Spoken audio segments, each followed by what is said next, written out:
What's going on, guys? Business Game. I know it's been a long time, but the sun has now gone in England, which is great, really. So I thought I'd make another YouTube video for you guys. This is something new I'm doing. I'm trying to do this every week where I talk about a game that's been under the spotlight in the sense of media and people going after it. This week we are talking about GTA again, because content. Everyone loves GTA.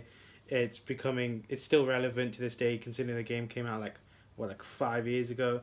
It's about a new free update. I say this, but to really enjoy it, you need those shark cards, because Rockstar have to pay for those mansion extensions. If you guys don't know the new update, it's basically a casino update where it's basically you own your own casino almost, and you work in there, and you just try and bet your money you've made in the game onto winning bigger and better things. Now the reason why it's been under scrutiny and people are having a go at it is because you're using real money, then buying virtual money with it to bet and hope you win more virtual money, which really doesn't make sense why people are doing this. I don't know, I've never really been into gambling with real money myself, but for me personally it just doesn't really make much sense. It's becoming a lot of pressure from the media because people are thinking is encouraging virtual gambling addictions, because people are spending their real hard-earned cash in real life on virtual dollars in order to make more virtual dollars, which makes no sense. Imagine explaining that to an alien that's going to break out of Area 51 soon. They'll have no idea why people would do that. However, Rockstar are not breaking any gambling laws, because when you make that in-game currency, you can't do a conversion and turn that in-game currency into real-life money. Imagine if you could do that. Like, Dan Bilzerian would be shitting himself that a 12-year-old from Florida might be, earning more money from him from virtual poker.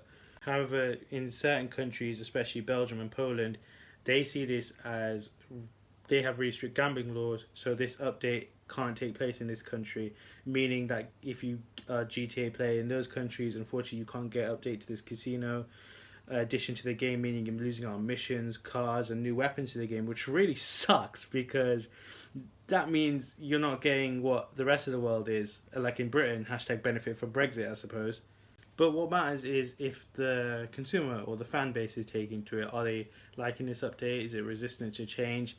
And you'd be surprised, an article that linked down below from Polygon have shown that players are loving the new update. They don't mind using real money to win fake money in a weird way, because that fake money they win can help climb up the ladder, because it does suffer from grinding sessions when you want to get the new cars or you want to buy the new virtual apartments. Instead of working on your real life and try and make it better, work on your GTA life. And Rockstar don't mind that, because that means people are still buying into the game.